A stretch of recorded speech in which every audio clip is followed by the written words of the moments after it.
একটা ঘটনা আপনাদেরকে শোনায় আমি শেষ করব। আপনারা শুনেছেন ইব্রাহিম ইবনে আদহাম, সুবহানাল্লাহ বলেন, 7 বলকের বাদশা ছিলেন। ওই বাদশা ইব্রাহিম ইবনে আদহাম, তিনি কিন্তু 3টা লোকের নসিহত শুনে আল্লাহর ওলিতে পরিণত হয়ে গেছে। সুবহানাল্লাহ বলেন। এইরকমের ইস্তেমার ময়দানে যায় না, চরমনার ময়দানে যে আওয়াজ শুনে নাই, শশিনার ময়দানে আওয়াজ শুনে নাই। ইব্রাহিম ইবনে আদম ছিলেন একজন বাদশা। ওই বাদশা 3 জনের নসিহত শুনছে, 3 জনের আওয়াজ শুনছে। বলবো ওই ব্যক্তি 3টা কি রকমের ছিল? ওই ব্যক্তি 3টা আমাদের সমাজের যারা নিকৃষ্ট তাদের ওয়াজ শুনছে। সুবহানাল্লাহ বলেন। ওয়াজ শোনার পরে আল্লাহ তাআলা তাকে হেদায়েতের নূর দিয়ে দিয়েছে। 1 নাম্বার নসিহত শুনছে একজন দাসীর কাছে। সুবহানাল্লাহ বলেন। কার কাছে? আরো জোরে বলেন না, কার কাছে? দাসীর কাছে। যেই দাসী বিছনা ঝাড়ু দেয়, ঘর দুয়ার ঝাড়ু দিয়া পয় পরিষ্কার করে রাখে, ওই দাসী একদিন ঝাড়ু দিতেছে আর বলতেছে, আহা এই বিছানাটা কতই না আরাম, এই বিছানাটাকে কতদিন পর্যন্ত ঝাড়ু পোছা দেয়, একটুখানি শুয়া দেখি, একটুখানি শুয়া দেখি কার বিছানায় শুইছে। কথা কন না কেন? বাদশার বিছানায় শুইছে। শোয়ার পরে কিছুক্ষণ পরে বাদশা এসে দেখে দাসী বিছানায় শোয়া, ঘুমানো। মাথা ঠিক আছে তো? কথা কন না কেন? মাথা ঠিক আছে?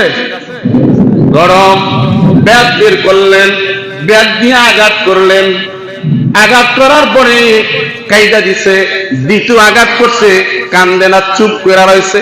তৃতীয় আঘাত করছে, এবার কান্না ছেড়ে দিয়ে, চুপ করা ছেড়ে দিয়ে হাসা শুরু করছে।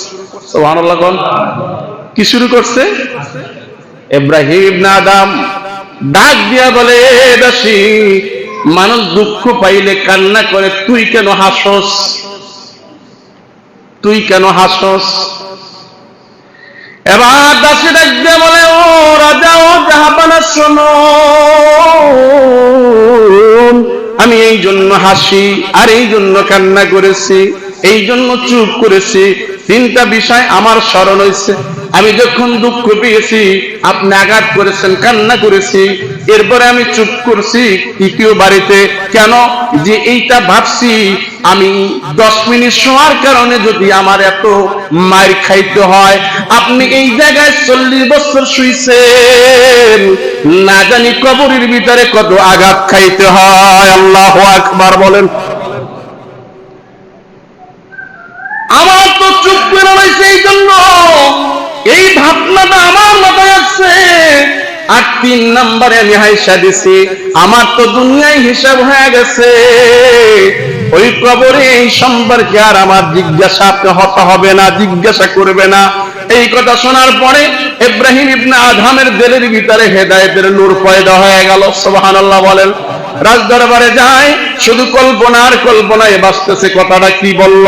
এবার আবার কিছুদিন পরে একজন রাখাল ঘুমায় গেছে, রাজ দরবারে কাজ সেরে ঘুমাবার পরে ওই রাজ দরবারে ঘুমায়া কে যেন রাতের গভীরে তার ছাদের উপরে দৌড়াদৌড়ি করতেছে।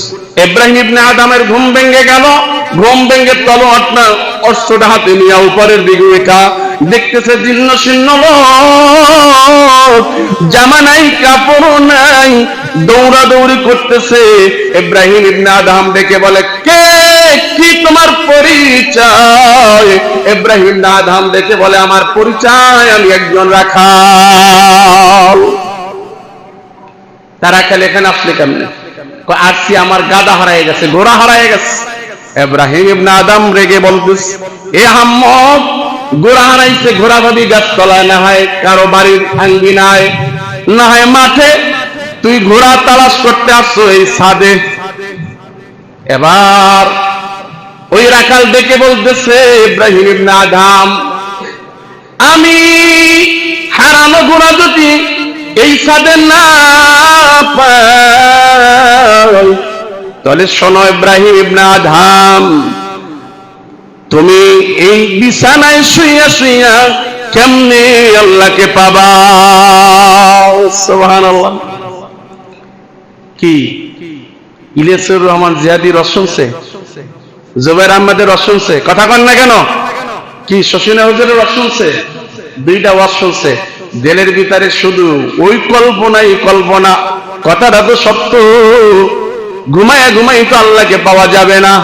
3 নম্বরে নসিহত শুনছে একজন মুসাফিরের। সুবহানাল্লাহ বলেন। মুসাফির বাড়িতে চলে আসলেন, এসে বলতেছেন, ও রাজা, ও জাবানা, আমি আপনার বাড়িতে থাকবো। কয় মুসাফির খানা তোমাদের জন্য তৈরি আছে। কয় না, আমি এখানে থাকবো না, আমি আপনার খাস কামরায় থাকবো। কয় না, আমি এখানে তোমার জন্য ভিআইপি ভাবে করব। কথা কাটাকাটি চলতেছে। রাজা মানুষ তো একটু মনটা খারাপ, ভাগ্যে বলতেছে আহাম্মকর জন্য না হয় ভিআইপি ভাবে করব। আমি একটু জানতে চাই, ও ইব্রাহিম ইবনে আদহাম, আমি আহাম্মক না তুমি আহাম্মক পরিচয় হবে, বলো দেখি এই জায়গায় কে তোমার আগে ছিল? কয় আমার বাবা ছিল। বাবার আগে কে ছিল? দাদা। তার আগে কে? এরকমের সিরিয়ালে বলা শুরু করলো। কয় তারা কই? কই কেহ নাই। এরপরে তুমি কয়দিন? 40 বছর। কয় আর কয়দিন? এরপরে চলে যাবা এমন একটা দেশে যার নাম হইল কবর, না নেওয়া যাবে খবর। এই আমার সব মুসাফির হয়, কবর আখের ঠিকানা, कोई आगे रवाना है कोई पेशे रवाना। अगर दरवेश से बरहाले बमंदे सेरे दस्ते नो आलम बर पसंदे। सुभान अल्लाह बोलें।